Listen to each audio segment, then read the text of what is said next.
ನಮಸ್ಕಾರ. ನನ್ನ ಹೆಸರು ಪ್ರೊಫೆಸರ್ ಡಾಕ್ಟರ್ ಸೋಮಶೇಖರ್. ನಾನು ಆಸ್ಟರ್ ಕ್ಯಾನ್ಸರ್ ಸಂಸ್ಥೆಯ ಗ್ಲೋಬಲ್ ಆಂಕಾಲಜಿ ತಜ್ಞ. ಇವತ್ತು ಅನ್ಫಾರ್ಚುನೇಟ್ ಇನ್ಸಿಡೆಂಟ್ ನೀವು ಕೇಳಿದ್ರಿ. ಮುಂದಿನ ವಾರ world cancer day, world health organisation. ಇಂಡಿಯಾದಲ್ಲಿ 2 ಕ್ಯಾನ್ಸರ್ ತುಂಬಾ ಕಾಮನ್. ಒಂದು ಸ್ತ್ರೀಯರ ಗರ್ಭಕೋಶದ ಬಾಯಿದು ಸರ್ವೈಕಲ್ ಕ್ಯಾನ್ಸರ್, ಎರಡನೇದು ಬ್ರೆಸ್ಟ್ ಕ್ಯಾನ್ಸರ್.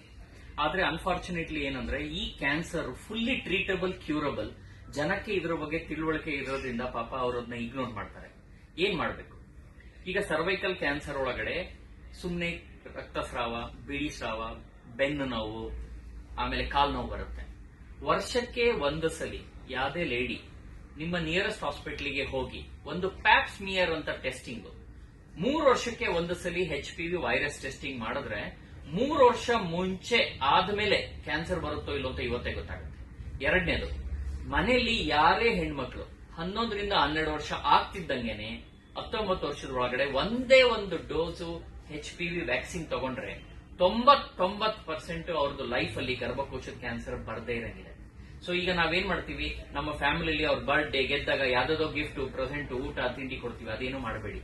ಅವ್ರದ್ದು ಬರ್ಡೇ ದಿನ ನೆನೆಸ್ಕೊಳ್ಳಿ. ನಮ್ಮ ಮನೆಯಲ್ಲಿ ನಮ್ಮ ತಾಯಿ, ವೈಫು ಅಥವಾ ಅಕ್ಕ, ತಂಗಿ ಇದರ, ಅವ್ರಿಗೆ ವರ್ಷಕ್ಕೆ ಒಂದ್ಸಲಿ ಪ್ಯಾಪ್ ಸ್ಮಿಯರ್ ಹತ್ರ ಹಾಸ್ಪಿಟಲ್, HPV ಟೆಸ್ಟಿಂಗ್, ಅವ್ರಿಗೆ HPV ವ್ಯಾಕ್ಸಿನ್. ಇಷ್ಟು ಮಾಡಿದ್ರೆ ಅವರು ಲೈಫ್ ಅಲ್ಲಿ 99% ಕ್ಯಾನ್ಸರ್ ಬರಲ್ಲ. ಒಂದೇ ಪ್ರಾಬ್ಲಮ್ ಏನು ಅಂದ್ರೆ ಸರ್ವೈಕಲ್ ಕ್ಯಾನ್ಸರ್ ಅಲ್ಲಿ ಫಸ್ಟ್ ಸ್ಟೇಜ್ ಅಲ್ಲಿ ಇದರಲ್ಲಿ ಏನು ಲಕ್ಷಣ ಇರೋದಿಲ್ಲ. ಆಗ್ಲೇ ಲಕ್ಷಣ ಬಂದಾಗ 2ನೇದು 3ನೇ ಸ್ಟೇಜ್. ಇಂಡಿಯಾದಲ್ಲಿ ಎಲ್ಲ ಸ್ತ್ರೀಯರು 3ನೇ ಸ್ಟೇಜ್ ಅಲ್ಲಿ ಬರ್ತಾರೆ ಸರ್ವೈಕಲ್ ಕ್ಯಾನ್ಸರ್. ಅದರಲ್ಲಿ 50% ಕ್ಯೂರ್ ಆಗುತ್ತೆ, 50% ಆಗಲ್ಲ. ಅದೇ ಪ್ರೀ ಕ್ಯಾನ್ಸರ್ ಅಲ್ಲಿ ಬಂದ್ರೆ 99% ಕ್ಯೂರ್ ಆಗುತ್ತೆ. ಒಂದೇ ಒಂದು ವ್ಯಾಕ್ಸಿನ್ ತಗೊಂಡ್ರೆ, ಈಗ ಇಂಡಿಯಾದಲ್ಲೇ ವ್ಯಾಕ್ಸಿನ್ ಇದೆ, ಹಲವಾರು ₹100 ಅಷ್ಟೇ. ಅದು ತಗೊಂಡ್ರೆ 99% ಕ್ಯಾನ್ಸರ್ ಬರೋದು ಪ್ರಿವೆಂಟ್ ಆಗುತ್ತೆ. ಸೊ ನಿಮ್ಮ ಮಾಧ್ಯಮ ಮುಖಾಂತರ ಎಲ್ಲರಿಗೂ ಏನ್ ಹೇಳೋದು ಅಂದ್ರೆ, ಹೈಜೀನ್ ಇಂಪ್ರೂವ್ ಮಾಡಿ, ವರ್ಷಕ್ಕೊಂದ್ಸಲಿ ಪ್ಯಾಪ್ ಸ್ಮಿಯರ್ ಸ್ಕ್ರೀನಿಂಗ್ ಮಾಡಿ, 3 ವರ್ಷಕ್ಕೊಂದ್ಸಲಿ HPV ಟೆಸ್ಟಿಂಗ್ ಮಾಡಿ. ನಿಮ್ಮ ಹೆಣ್ಮಕ್ಳು 11 ವರ್ಷ ಆಗ್ತಿದ್ದಂಗೆ 1 ಡೋಸ್ ವ್ಯಾಕ್ಸಿನ್ ಕೊಡಿ.